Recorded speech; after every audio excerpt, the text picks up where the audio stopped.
Do the San Francisco 49ers need to rest Nick Bosa heading into the Falcons game? Who is going to be the breakout player, and are the San Francisco 49ers going to go on a 3-game win streak? We're going to talk about all that on the San Francisco 49ers versus the Atlanta Falcons prediction show. You already know what to do. Smash that like button. Let's get to it.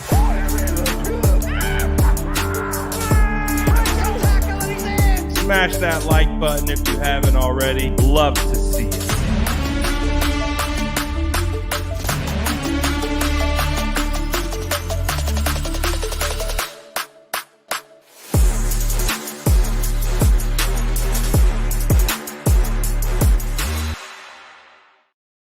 Let's go, squad. It's Friday. We made it. Oh, boy. It's almost game day. Let's go. 49ers will be playing at the Atlanta Falcons.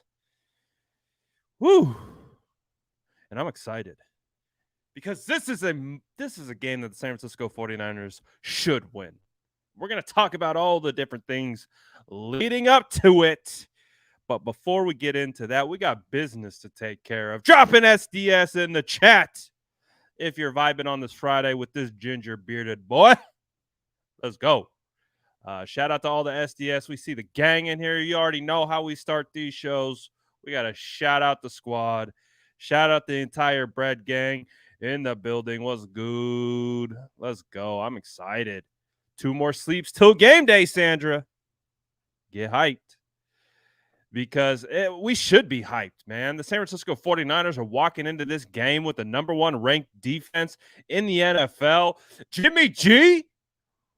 Looking like 2017 Jimmy G? What are we talking about? Let's go, baby. I know why you're here, baby. You're here so you don't get fined. It's all good. It's all good, baby. They had my boy BA at the podium nervous as hell. Last time we heard from BA, he went a little viral with something he said. But good to see the boy Chili Dog in here. What's good, Chili Dog?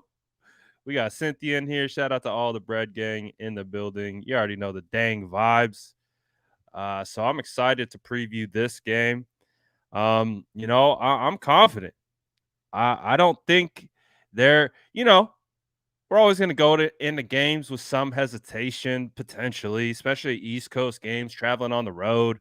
Is this a trap game? Is this nah. It just, I don't know. I feel irrationally confident today. Look at all the gang in here. It was good. We got Aloha Smitty. We got SoCal. We got Jason. We got Ramon. We got Travis. We got all the big boys in here and girls. I should add at that. So shout out the squad, man. Look at the gang.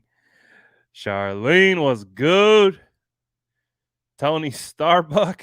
I don't know why I like that name so much, but that's so good. So good. What's good, all the bread gang? Look at the gang in here. Oh, Jesus. My boy. AKA Jose. You'll love to see it. Lake City. Let's go. Aponte is getting to me. He's wearing off. Spicy Aponte, man. Legend. He's going to be at the game. So he's going to be boots on the ground. He's going to be boots on the ground. He's already been pre-scouting all the places to go beforehand. So let's go. All the SDS ladies in here. Let's go. You already know the vibes. Our sourdough sisters. We cannot forget the sourdough sisters all day. But yeah, man. I'm excited for this game. I think the 49ers are going to take care of business. I like Marcus Mariota. I do. I'm a big fan of Marcus Mariota. When he was at Oregon, former number 1 overall pick, I really liked Marcus Mariota. I really felt like he had an opportunity to be a really good quarterback, but then we know he broke his leg. After he broke his leg, it was never really the same after that, but he's got a second opportunity with the Atlanta Falcons, and he's been okay.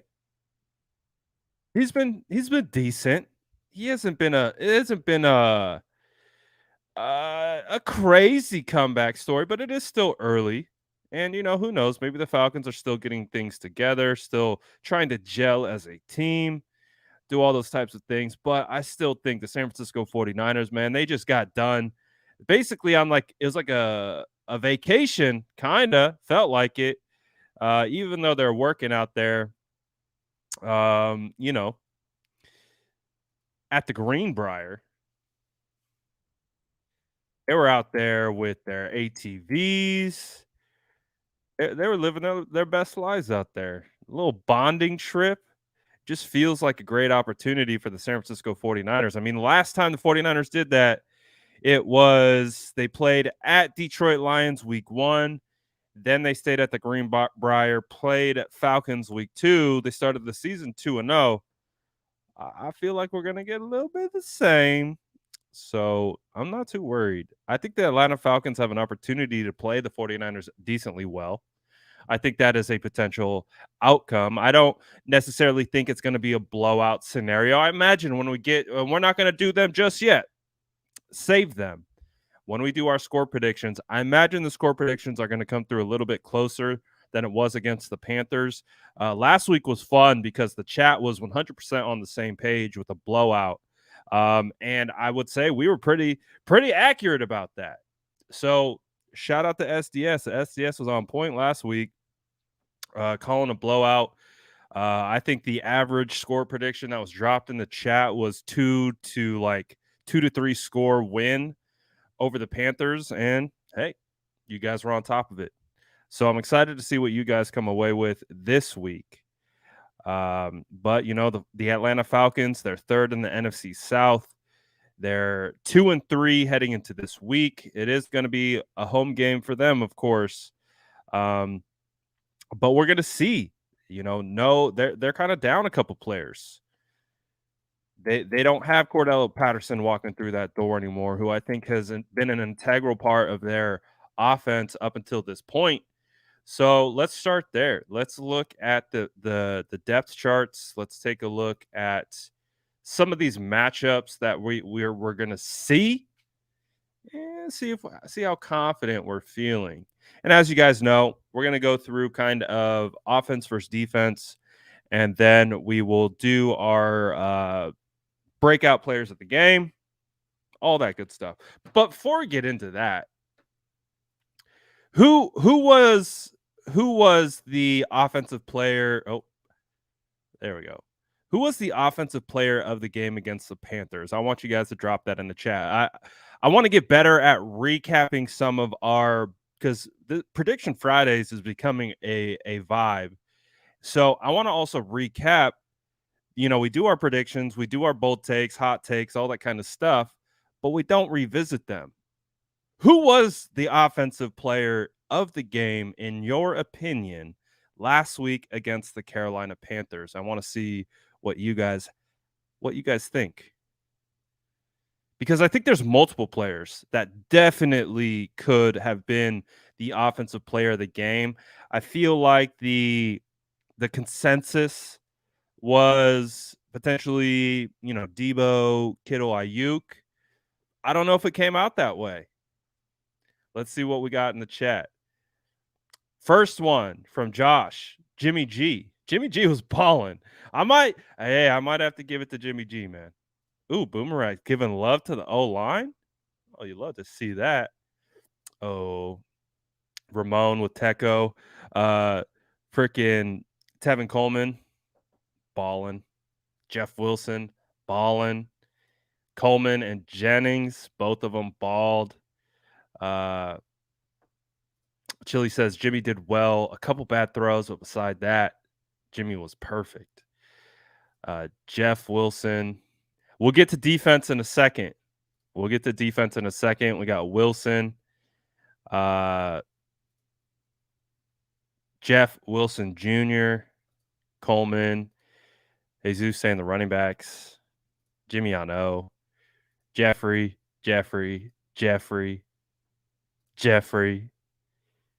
Coleman and Jimmy G. We might have to say Jimmy G and the running backs. I think that's what we might have to chalk it up to. Teco got 2 tugs. Yeah, I think we might have to chalk it up to Jimmy Garoppolo and the running backs, man. Uh, you see those gaps they were running through? Facts. Hey, my guy ain't lying. On that TD run from Wilson, there was a huge hole. Absolutely. There was massive holes all throughout the day, and they were doing a really good job. Um, so offensive line, I would love to give players of the game to the offensive line for sure.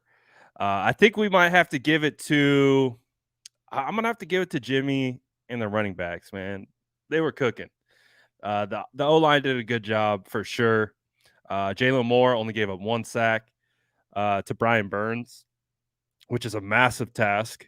But I also got to give credit to Jimmy Garoppolo for getting the ball out on time. A lot of sacks. There's a duality to sacks. Yes, the offensive line has to block, but the quarterbacks have to get the ball out on time. There's a duality to those types of things. And Jimmy Garoppolo was getting the freaking ball out on time. He was getting rocked. They were getting after him a little bit, but Jimmy was working. He was finding his reads. He was letting it rip. There's no hesitation. I got to give it to Jimmy. Yes, the O-line played really well. They did a good job, opened up a ton of holes, all that type of stuff. I got to give it to Jimmy. I got to give it to the running backs, Jeff Wilson. That's my personal Jeff Wilson, Tevin Coleman, and Jimmy. Breakout performances on offense. What about the defense, though? Who were the breakout players on defense? Who was the best player on defense against the Carolina Panthers? I'm interested to see what this is. I feel like we might get a lot of the same on this one, but let's see.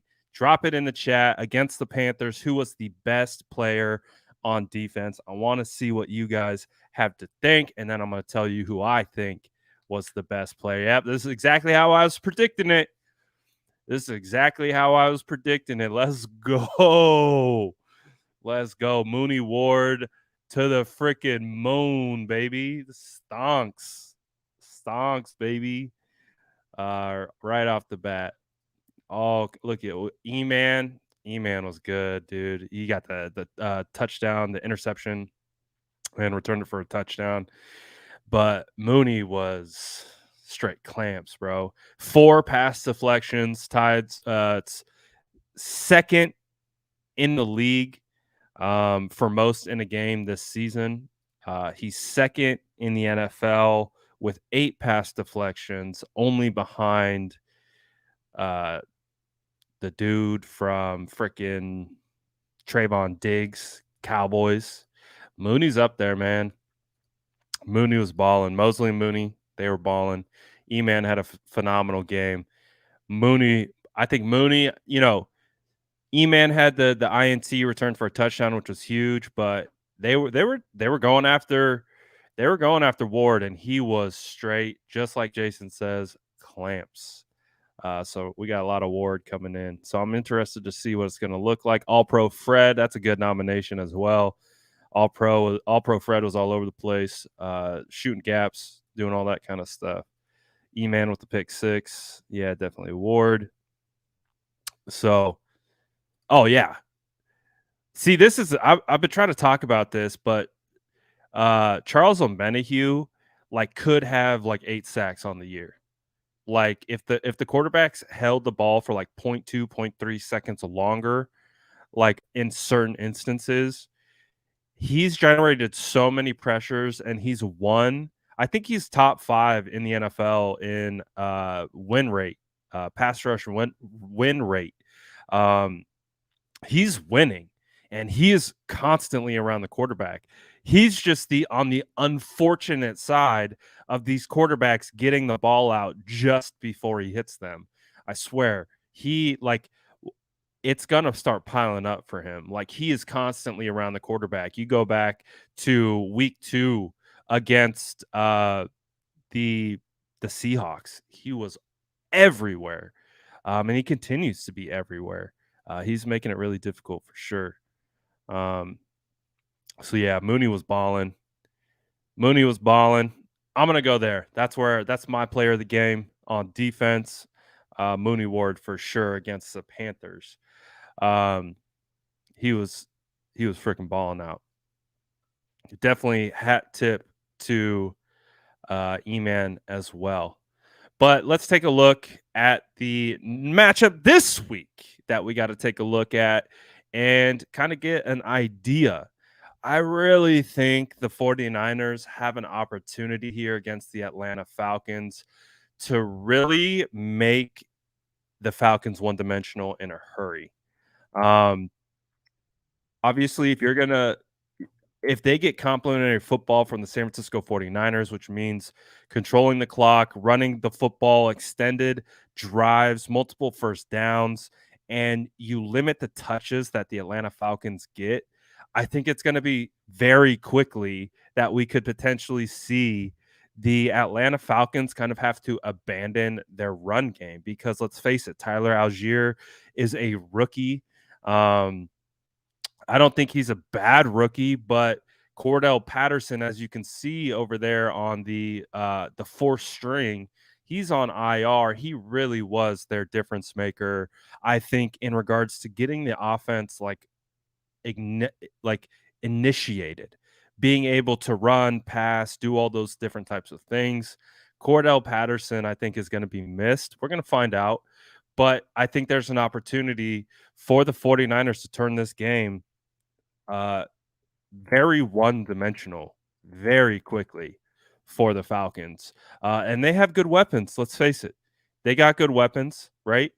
Um,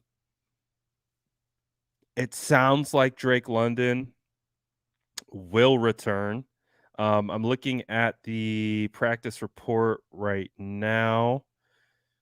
Looks like tight end Kyle Pitts, left guard Elijah Wilkinson, and edge rusher Ade Ojendaihi, probably blew that name, are all questionable officially for the game. So we're going to see what's going on with Kyle Pitts. If he will be available, he was ruled out week 5 along with Drake London, but it does sound like Drake London will play this week. But Kyle Pitts is a little TBD. Hey, we played against Kyle Pitts last year. He's a phenomenal athlete, freak athlete. But I think the 49ers match up well. I really do. I really do. Even if he does play, he's always going to have an opportunity to absolutely make plays. But outside of Kyle Pitts and outside of Drake London, you got a second-year player and a rookie. Zacchaeus, not bad. He's more of like a smaller, shiftier, in space kind of guy. Cardell Hodge, not bad either. I liked Hodge when he was with the Browns. He's more of a bigger body type wide receiver. He's not bad, but he's also probably on a lot of teams not cracking the starting lineup. He'd be definitely a rotation wide receiver. So when you look at their skill positions, they're definitely hurting a little bit. And with what the 49ers have on the defensive side, it does sound like actually I got to ask you guys this question. I got to go big screen too for this question. Um, do you guys want Nick Bosa to play? So I want to ask you guys this question. Be honest with me. Do you want to rest Bosa or do you want to play him? Answer me that question.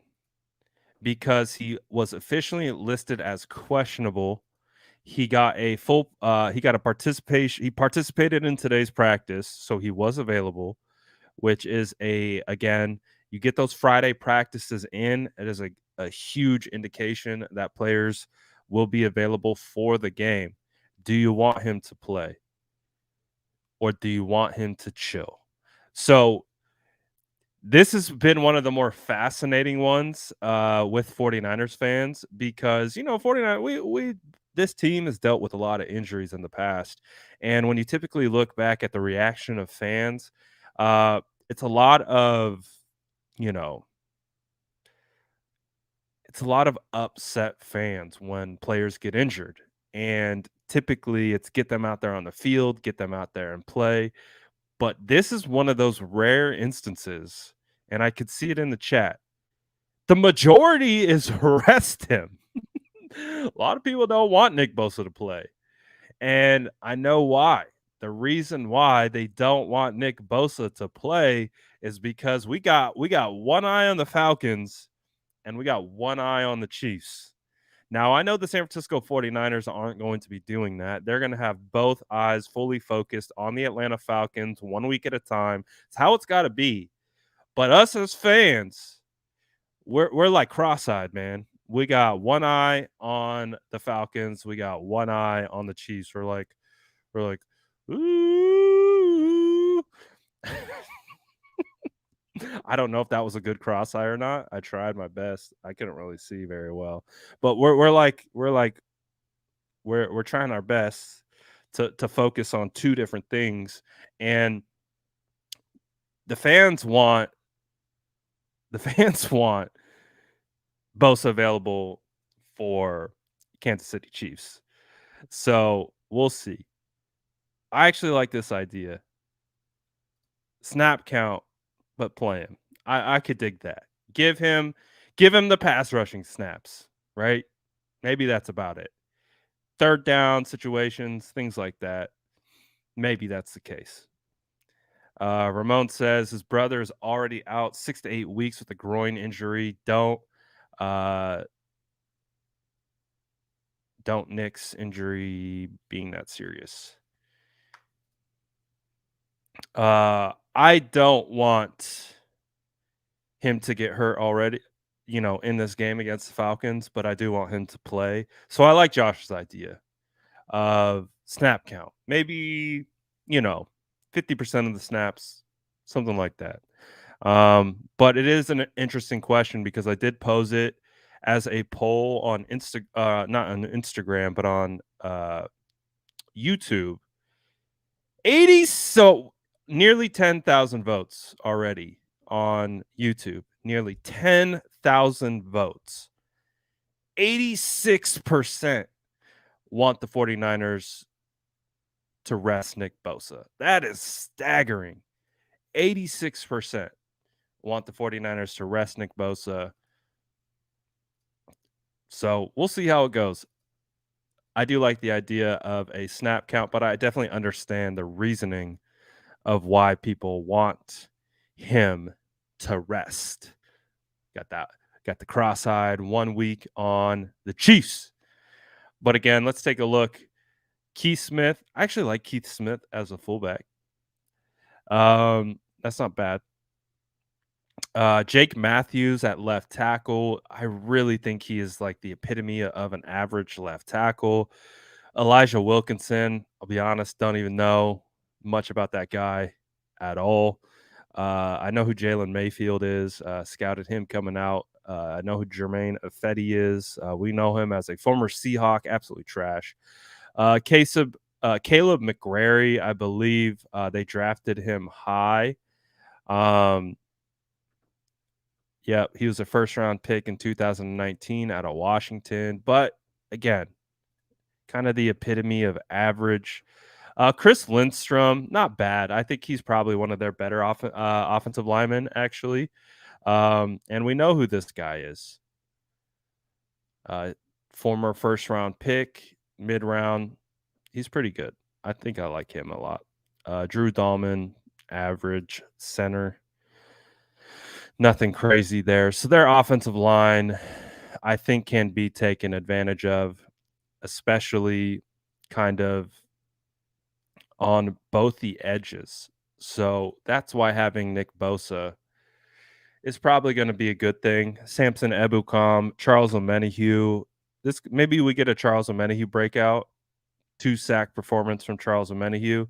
But we already know Javon Kinlaw, Eric Armstead, they've both been ruled out for this game, so they won't be available. But to be honest, the San Francisco 49ers run so many defensive ends on the interior. We're going to see a lot more Drake Jackson. We're going to see a lot more Kerry Hyder. We're going to see a lot more Hassan Ridgeway, Akeem Spence. And those guys played really well against the Panthers. So I'm actually okay. Obviously we would love to have Javon Kinlaw and Eric Armstead. The defense is always going to be better with those guys on the field, but they have so much depth at the position and they run so much of that NASCAR package that I really don't think it's going to hamper them a whole lot. So, like I said, I think the front seven that the 49ers have with, the linebackers that they have, it's going to be really hard. It's going to be really freaking hard for the Falcons to run the football on this team, which I think is going to get them one dimensional really quickly. So I think the defense is going to eat. I really do. So let's get into our prediction. Let's get into some prediction time for the defense.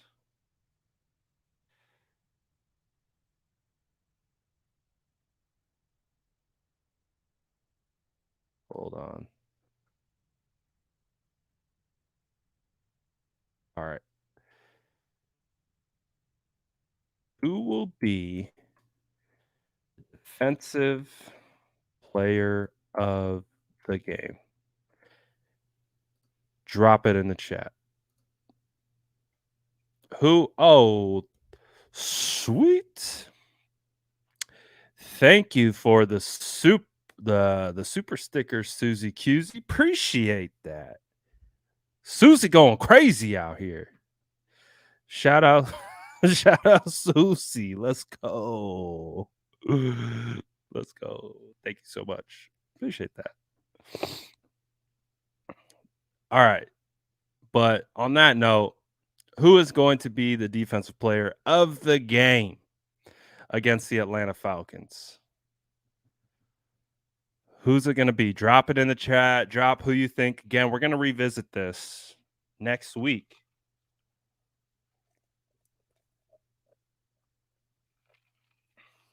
We're going to have to start pulling our own receipts. Start keeping a log. Who's the most accurate? Who's the most accurate in the SDS out here? We're gonna have to start keeping. We're gonna keep track of this. What's today's obsession? I got it out of me yesterday. We got all the Brian Burns stock taken care of yesterday. So let's see. Starting at the top for defensive player of the game, Bernil says Dre Greenlaw. We're gonna get into offense in a second, so no offense yet. 2 Greenlaws right off the bat. Hey, Dre Greenlaw's been playing pretty damn good. He has been absolutely a tackling machine for this defense. Ooh, Aloha Smitty with some fire. Drake Jackson. Yeah, I like that. Dre Greenlaw been going crazy. That was early Dre Greenlaws. Hufanga with the pick 6. Ooh, I like that. I like that. Charles Omenihu, I like that one as well. I've been waiting for that Omenihu 2-sack game. He's been all over the place. He's constantly around the quarterback. It is going to happen, I promise you. Maybe this is it. Maybe this is the game because he is constantly winning. And I'm ready to see it kind of translate into some sack production. Chili says Drake Jackson. Hufanga from Tony. Omenihu. Hufanga.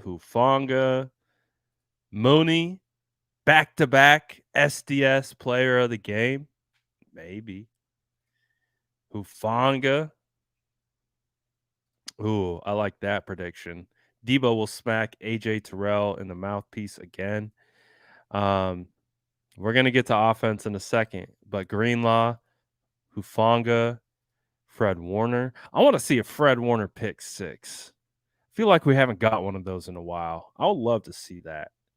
Little bit Fred Warner matched up on Kyle Pitts. Marcus Mariota drops back, looks for Kyle Pitts over the middle of the field. Then you get the undercut from Fred Warner, takes it to the crib. House call. I would love to see a Fred Warner pick 6. Get Mooney getting a pick on an actual quarterback, not a running back. Omenihu. I changed that. It's Hubanga. Or that's Huganga.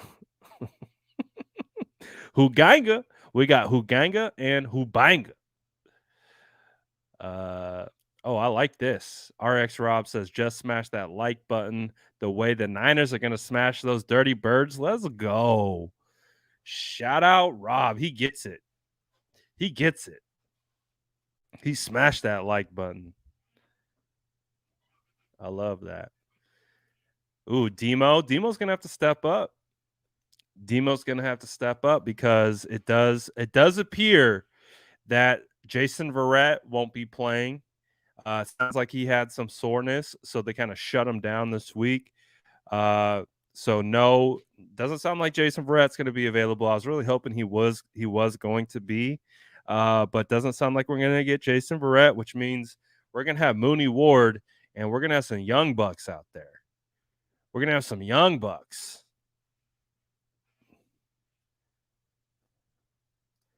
Corey Soto says, let's talk about our main concerns on the Falcons. I'm going to say the corners, Garrett and Mariota's running. Well, we're kind of right on. You're right on time. I like that timing, Corey, with the super chat and talking about the cornerbacks because we know Mooney Ward. He's clearly solidified himself as one of the best cornerbacks in the league. Diamador Lenore has won kind of the nickel job up until this point. But with E-Man going down, they're going to have to figure out who is going to play on the outside. I don't think it's going to be Ambry Thomas who's going to get the first opportunity. It's either going to be Demo on the outside or it's going to be Samuel Womack on the outside. Because if you go back to that Panthers game, they rotated back and forth between Demo and Womack going from outside to inside to the nickel. So it felt like they're trying to get a feel of like who they wanted to play on the outside. I don't know. I feel like they're down on Ambry. So I don't know if Ambry's going to get a shot at it.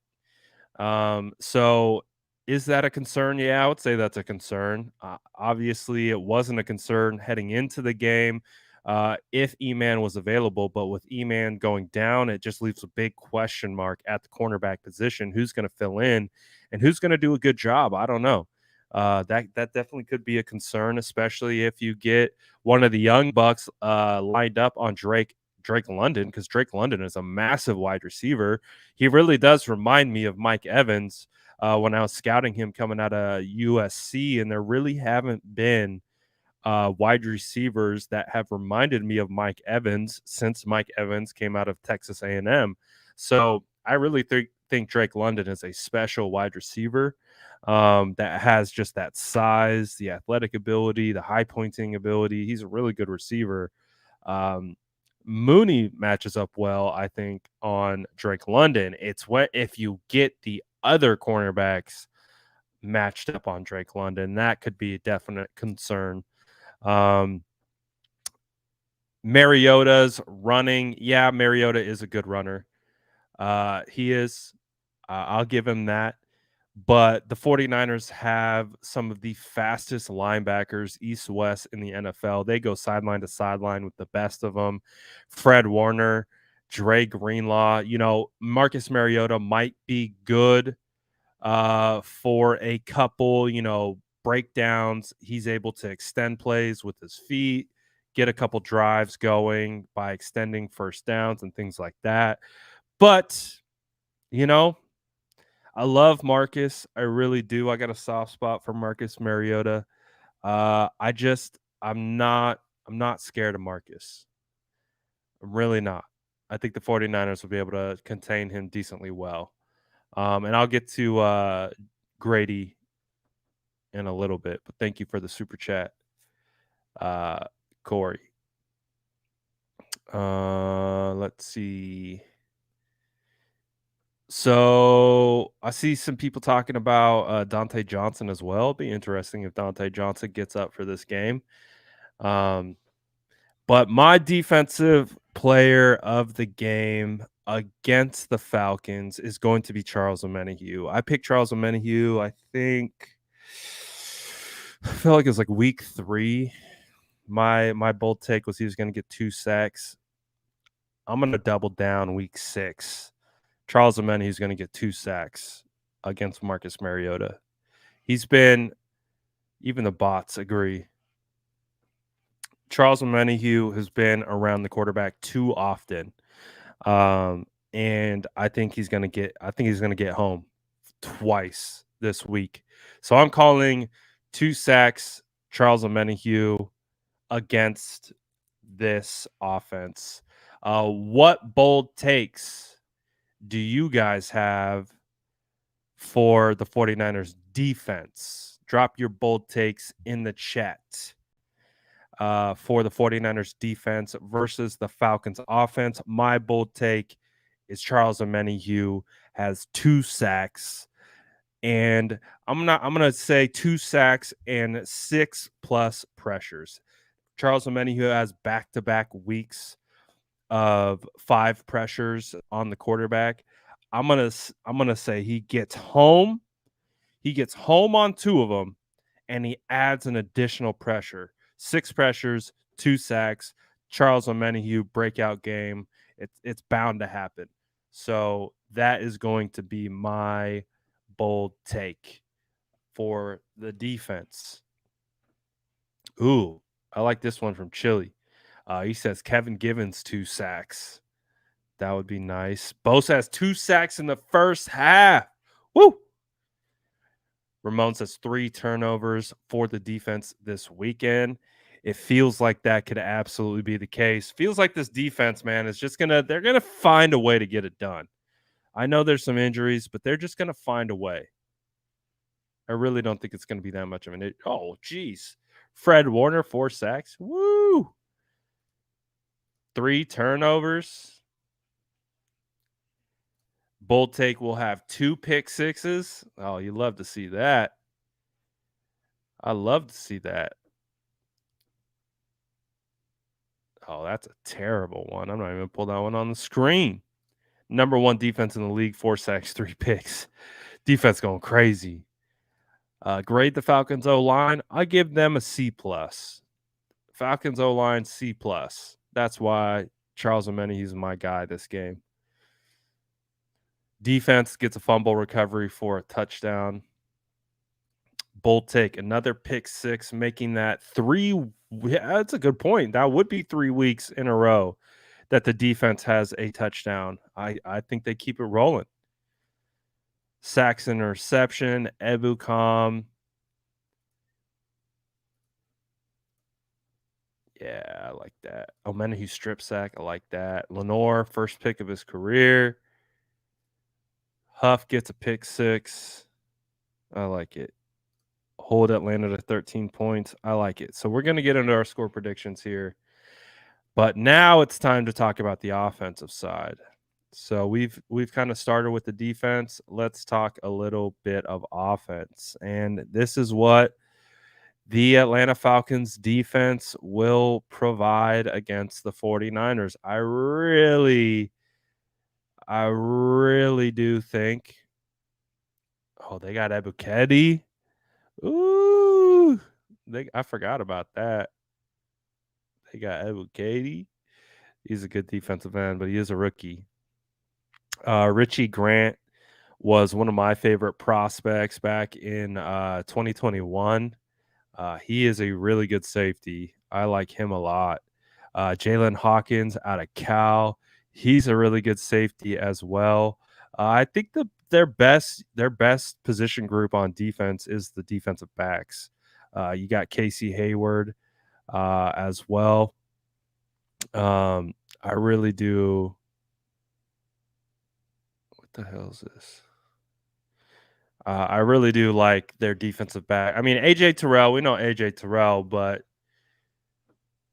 I don't think AJ Terrell I don't think AJ Terrell wants any smoke.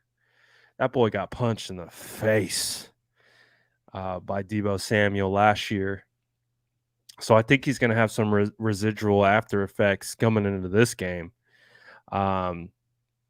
George Kittle balls out against the Falcons, so I'm hoping we get some of that as well. But we heard from Brandon Aiyuk today talking about how with Jimmy coming back, transitioning from Trey Lance, it's been a bit of a process, to go from one quarterback then to transition back to Jimmy Garoppolo. But I think they're figuring it out, and it does sound like Brandon Aiyuk has some optimism continuing to move forward. So I know we're waiting for that Brandon Aiyuk. We're waiting for that Brandon Aiyuk breakout game. Maybe it's this week. I don't know. But we're waiting because we know Brandon Aiyuk, man, he was doing way too. He was. We talk about how good Mooney Ward was. He was winning consistently against Mooney Ward in practice. Now it is practice, but still, like Brandon Aiyuk has that ability. So I don't know. Do we get that this week? We'll find out. We'll find out. Someone said my boy D'Angelo Malone, my BB Light, Brian Burns Light, is on this team. I like Lorenzo Carter as well. He's pretty good. Michael Walker is out. So I don't know. Maybe we do see D'Angelo. We'll see. I should make a Discord. I don't know. Should I make a Discord? I've never been in a Discord, so I don't know if that makes me a boomer or not, but I've never been in a Discord.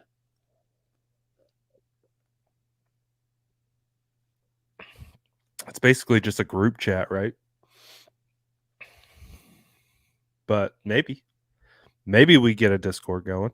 Maybe Chili could run the Discord. Maybe Chili could set up the Discord and manage the Discord. Maybe Chili. Maybe that's what we do. Because I'll be honest, I've never really messed with Discord too much. But Grady Jarrett, I think, is going to be one of the biggest. I think Grady Jarrett might be one of the biggest threats because he is really good. He's a really good defensive tackle, interior defensive tackle. They run a 4-3, so he typically plays over the guard in the 3 tech. He's got good first step quickness, strength, explosion, reaction ability, read and react.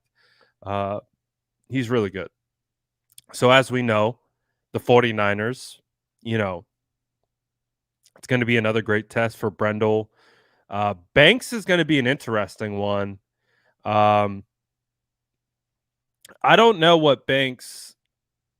It sounded like he was dealing with some tendonitis this week in practice. They held him out, so I don't know. I wonder if we see Brunskill starting at left guard. It's going to be interesting. I don't really know for sure. I mean, I don't really think Banks was on the official injury report this week. Oh, he is. He's questionable with the knee. So Banks is questionable with the knee. I don't know. Maybe we get Brunskill starting at left guard this week. So we'll have to see. But again, I think Grady Jarrett could pose some problems, but there's only one of them, and I'm not really nervous by any of the other players. So I think the 49ers are going to be okay. So let's get who's going to be the offensive player of the game. I think the 49ers are going to run the football.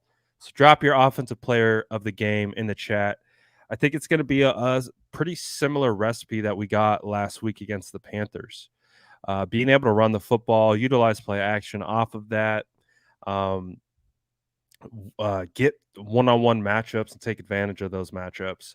So I think the 49ers go into this Falcons game trying to continue to basically build on what they did against the Panthers. So there's a good opportunity that Tevin Coleman does sound like TDP it could be available as well. Jeff Wilson could rely on those guys moving the ball on the ground. Who knows if Kittle gets involved? Debo, Aiyuk, Jawan Jennings is starting to kind of reclaim that juice that he ended last year with. So it's a good time, man. It's a good time for the 49ers to continue to stack weeks in a row offensively. But let's see, who do you guys think the offensive player of the game is going to be against the Falcons?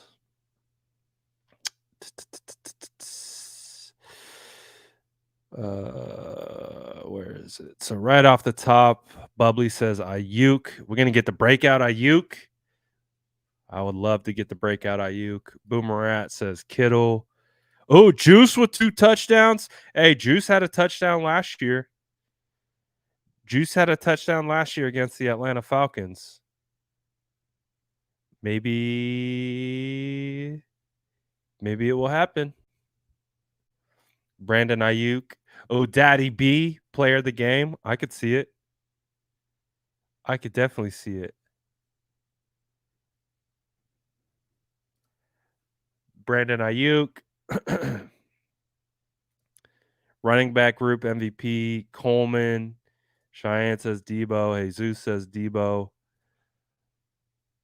Daddy B pulls all game as we run it down their throats. Hey, that's what Daddy B was doing last year. I know you guys remember Debo Samuel running.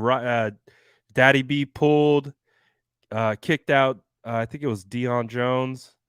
Debo right off his hip pocket, touchdown. Kittle with the passes, Juice with the blocking. If Kyle would allow it, Mason, I don't think he is going to allow it. Jimmy G ain't it. Don't take the alphabet to C. That is quite the saying that you just dropped there, my guy. Jimmy G could be. Do we get so this is the thing with Jimmy Garoppolo in the past, like he's been consistently inconsistent. Do we get some consistency out of Jimmy? Do we see Jimmy Garoppolo put 2 back-to-back like plus performances together? That's the question that we have, right? Because we've been on the Jimmy roller coaster for a while. We know he's capable and he can do it. It's just at what rate can he do it, or will he get it done? Those are always the questions that we have. So that's the question that I have heading into this game. Yeah, Jimmy Garoppolo played a freaking phenomenal game against the Panthers, but can he do it again? That's my question. And if Jimmy Garoppolo can prove that he can play at that level consistently against the Panthers, the 49ers are going to be a freaking problem. I promise you. Kevin Gray says Kittle 2 touchdowns. I want to see Jimmy throw or at least attempt more. Hey, he has been. You got to give credit. Going back to week 2, Jimmy's been airing that thing out, man. He really has. He's been airing it out, and you got to tip your cap to him. Even if they aren't like hitting every single time, he's still attempting. He threw a deep ball to Danny Gray. Like, he at least attempted. You have to give credit to JC Horn on that particular route because he literally cut off Danny Gray from running his route. So it wasn't Jimmy Garoppolo's ball placement or anything. It was JC Horn just playing better coverage on Danny Gray on that particular route. But Jimmy gave him a shot. Jimmy's letting those things air out a little bit. And I'm not talking about footballs.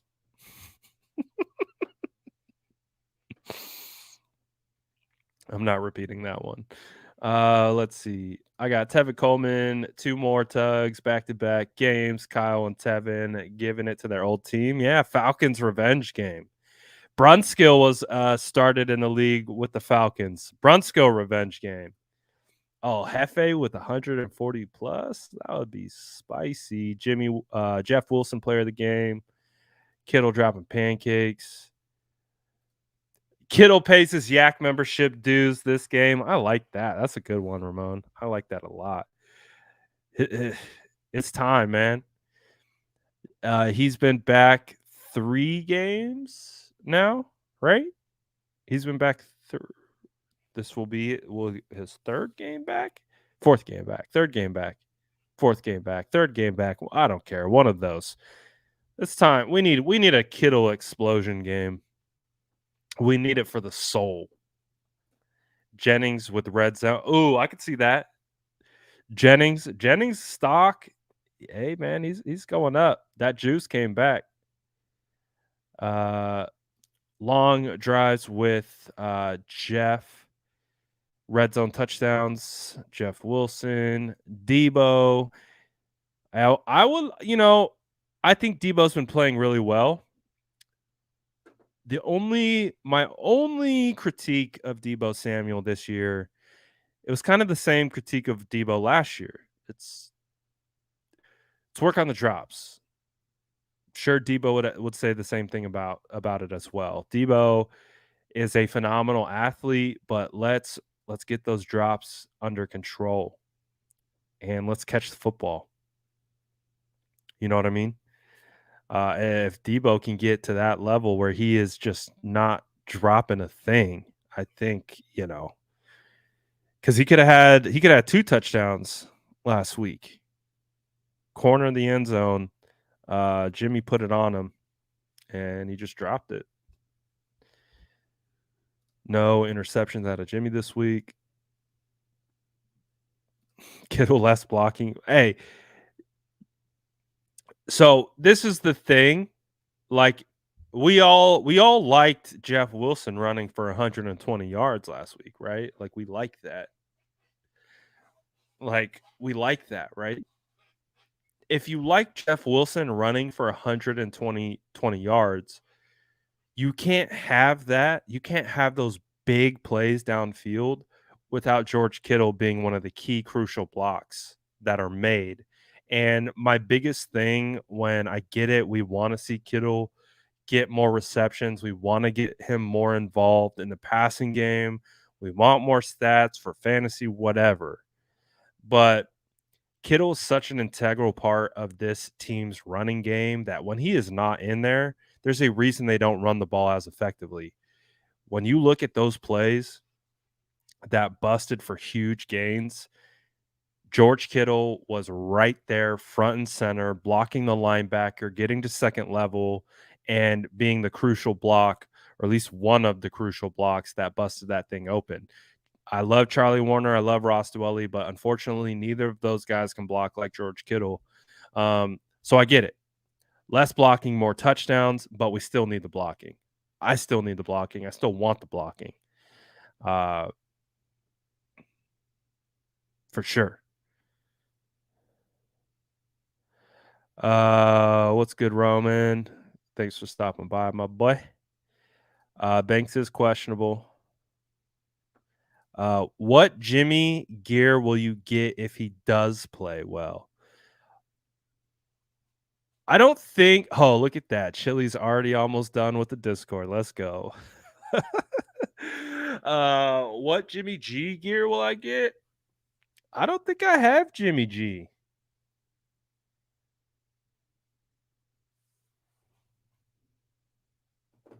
I don't think I got anything Jimmy G, to be perfectly honest with you. I don't think I do. Kittle's energy just seems down right now. I would agree with that. I think I got to say this. As someone who's been a Kittle stan since before he was a 49er and watching his whole career very closely, and one of my favorite things about him is his personality. Last year, you could see because he got hurt last year. I forget what game span he was hurt for. I think he was hurt for like week 13, week 12, something like that. But that's when the trade George Kittle movement started. And when that started and a big portion of the fan base turned on him, I think you could kind of, and I think, when you look at George, you look at, his best friend's Trent Taylor, went through the doghouse, didn't come out on the other side. He's been big friends with Jimmy Garoppolo.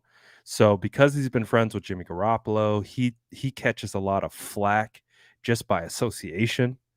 And of course is always being asked questions about Jimmy Garoppolo as a result. So he's constantly having to be put in that like situation of talking about the quarterback. Um, I don't know for a fact or anything like that, but they fired his tight end coach this year. And you listen to George Kittle talk about Embry. Embry was just such a huge influence on George and who he is as a player and all that stuff. And they got rid of him.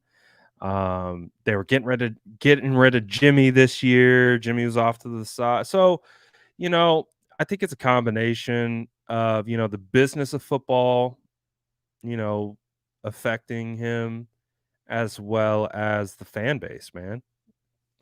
The fan base comes down on George now. He went from being absolute fan favorite to a lot of people want him traded still. So that's tough. That's tough. Again, these players, they hear, they see it, they feel it, and it's got to have an impact on them. So hopefully, once he gets back and has one of those breakout games, we'll be back. He'll be back. I think so. But yeah, I mean, it's been a tough go. It's been tough for George lately. So I'm not surprised. Let's see. All right, we've gotten this far and we haven't done it yet. It's time for our score predictions. It is time. The moment I'm sure you've all been waiting for. It's time to drop our score predictions in the chat for 49ers versus Falcons. Drop it in the chat.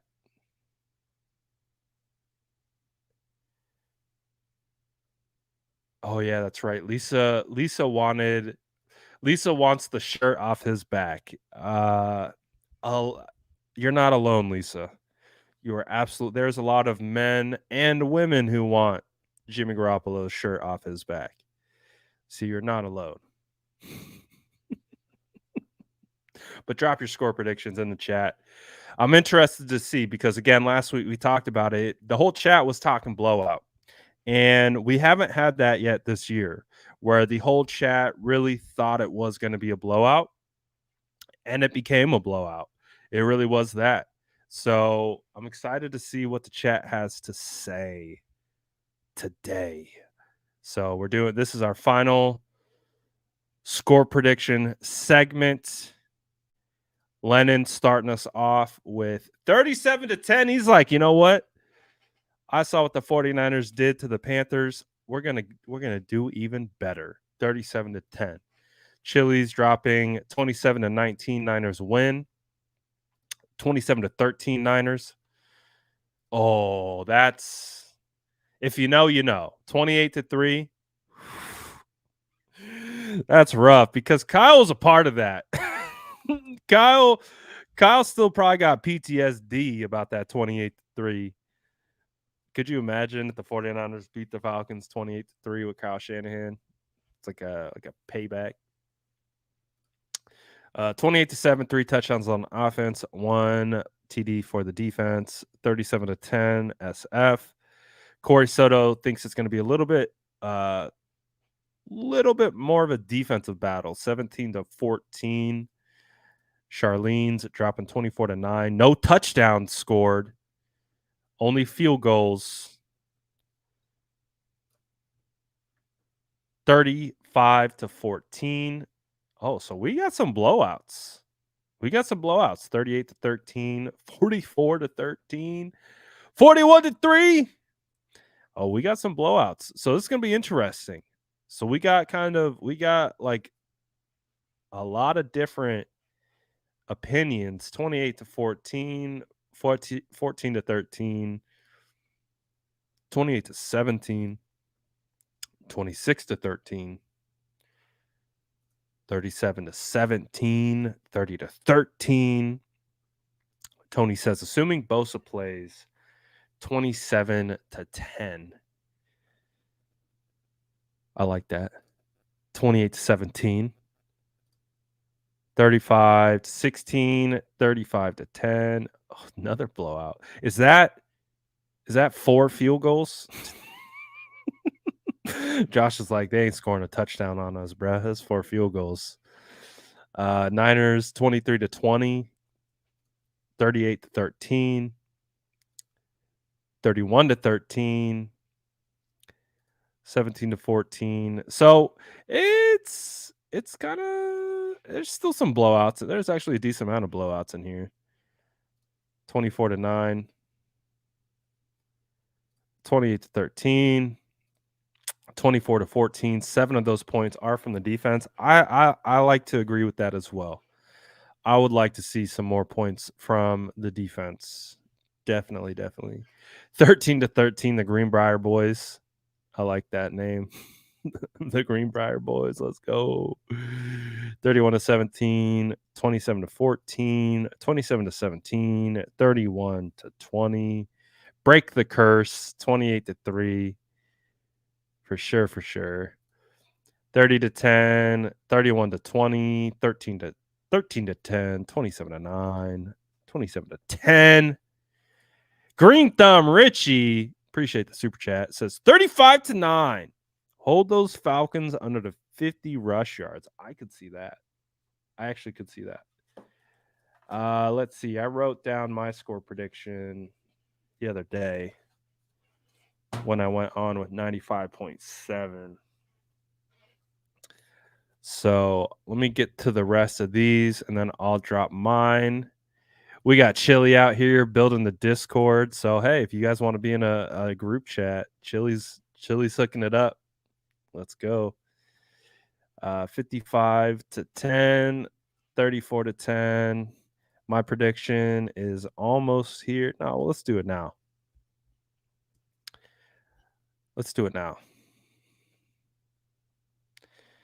My score prediction is going to be 28-17. Saying 17 out loud feels dirty, but we are going to the dirty A. So I don't know. But I do think the 49ers, I do think they're going to get a score on defense as well. I think that trend continues.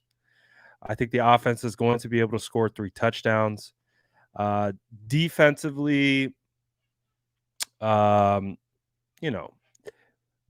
maybe with E-man down, the Falcons get a couple opportunities because of that. So I'll give them 17. I'll give them 2 scores and a field goal. I'll give them that. So, but we'll see. We'll see what it comes down to. My offensive player of the game is going to be Jimmy Garoppolo. That's what I want to see. I want to see Jimmy Garoppolo come out, put 2 games back to back, and continue to build on what he did against the Panthers. I don't want to see from years past where we get one good game and then it's a bad game and then it's a bad game, then it's a good game, and we'll kind of go through those ebbs and flows. I want to see Jimmy Garoppolo continue to build upon his performance last week, come out against the Falcons, and pick apart these birds. So I got Jimmy Garoppolo as my offensive player of the game. Defensive player of the game, I already talked about it. Charles Omenihu, 2 sacks incoming. Let's go. So that's what I'm looking for.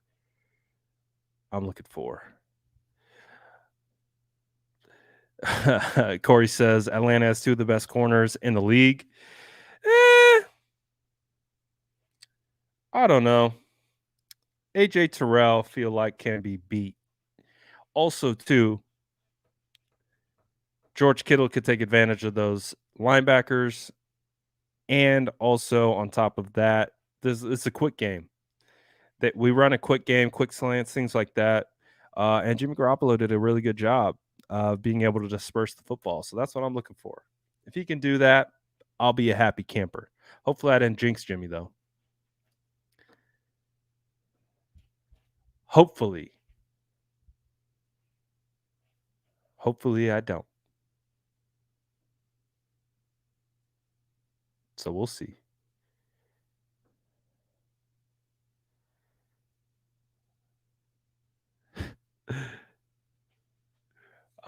So that's what we got heading into this. Looking forward to this matchup. Hopefully the 49ers get done with this.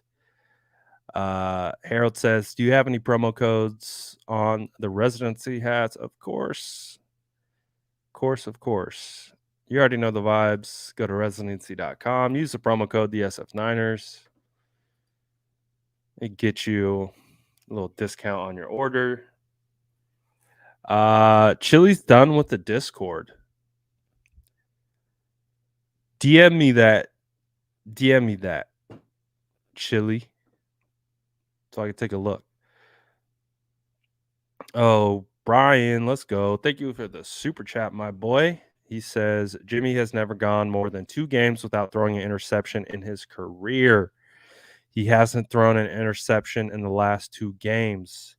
Does he break this record this weekend? That's what I'm feeling. I'm gonna bet against history. I'm betting against history right now. The curse is gonna break. Feels like it has to. So I'm betting against that.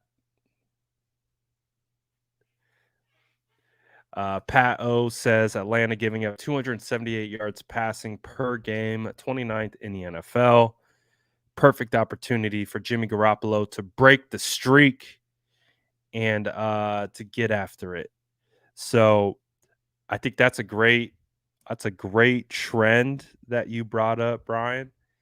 And I'm excited too to see if Jimmy can break that. This season feels like for Jimmy Garoppolo a real trend breaker.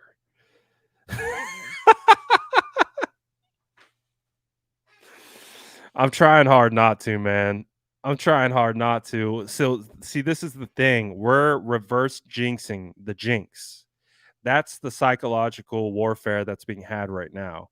Like, typically it's a jinx, but Jimmy Garoppolo consistently, after a good game, plays badly.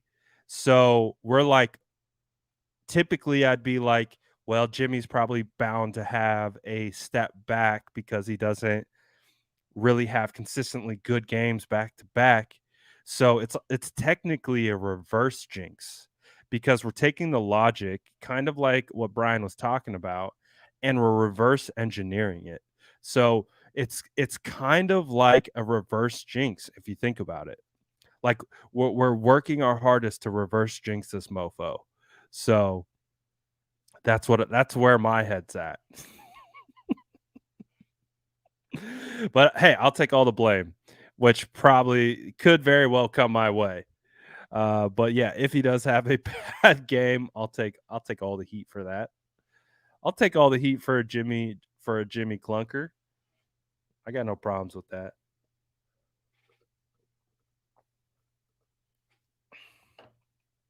Ooh, that would be fire. Death by 1,000 paper cuts. Tony says, I want to see Kyle call at least 1 8-minute plus drive. Yes, I would love to see more, but if we got one, imagine if you got 1 8-minute drive per quarter that ended in a score. Falcons would have nothing to do. They would be up against it. But yeah, I would love to see that as well. Perfect blend of run, pass, all that type of stuff. Would love to see that. And shout out Tony, shout out Cap, shout out to everyone. I think Lisa, Susie Q, Green Thumb. Who else? Lisa, Chili. Shout out to all the homies who sent a super chat today. Corey Soto sent a super chat. I think he sent a couple super chats. Shout out to all the homies sending super chats. Really do appreciate you guys. You already know, supports the channel immensely. So appreciate all y'all. But that's it. That's all she wrote for today. So I think we're still confident in this team. I think we're still confident moving forward.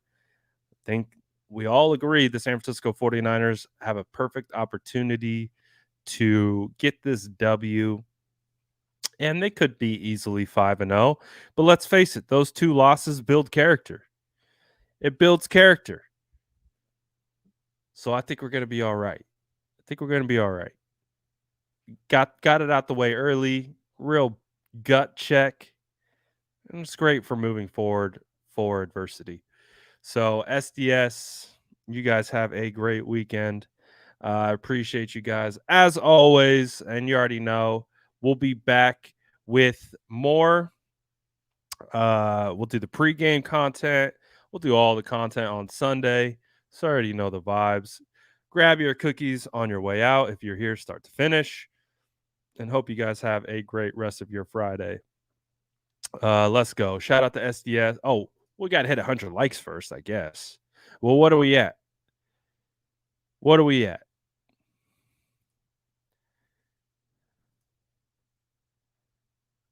Oh, we're super close. We're at 98. Oh, we're at 100. Boom, just like that.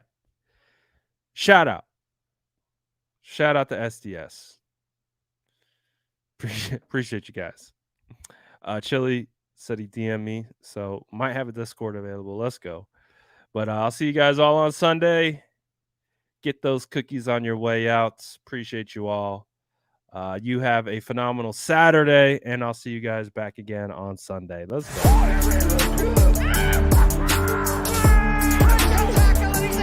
Smash that like button if you haven't already. Love to see you.